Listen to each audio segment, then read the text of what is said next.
சுரேஷ், சாப்பிட்டியா? சாப்பிட்டேன் மாமா. நேற்று நைட்டு உனக்கு ஃபோன் பண்ண, நீ எடுக்கல. மாமா மேல கோவமா இருக்கியா? உன் அக்காவை நான் அடிச்சிட்டேன், அதுக்கு அவ அங்க வந்து உட்காந்துட்டா.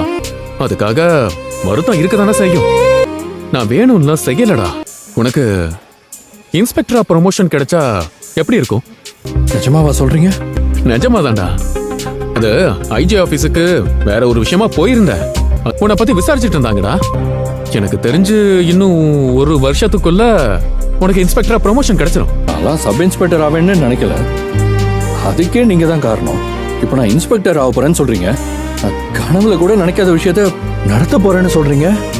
நான் எப்பவும் உன்னை பத்தி, உன் நலனை பத்தி மட்டும்தான் யோசிப்பேன். தேங்க்ஸ் மாமா. டேய், ரொம்ப தேங்க்ஸ். என்னடா? முதல்ல உட்கார்றா, உட்காரு. மாப்பிள்ளைகிட்ட சண்டை போட்டியா? அதனால தான் உன்னை அடிச்சாரா? எனக்கு வேலை போனதுக்கு யார் காரணம் தெரியுமா? யாரு காரணம்? உங்க மருமக தான் காரணம். அவர்தான் மதி காலேஜ் மேனேஜ்மெண்ட்ல பேசி மதிய வேலையை விட்டு தூக்க வச்சாரு. எனக்கு வேலை போக அவர்தான் காரணம்னு இவங்க என்கிட்ட சொன்னாங்க. அந்த கோவத்துலதான் உங்க மருமக இவங்களை அடிச்சிருக்காரு. அப்போ இந்த வீட்ல யார் அடி வாங்கினாலும் அதுக்கு பின்னாடி நீதான் இருக்கியா? நீ மாப்பிள்ளைகிட்ட சாதாரணமா பேசுனியா இல்ல சண்டை போட்டியா? அவர் பண்ண வேலைக்கு சாதாரணமா பேச முடியுமா?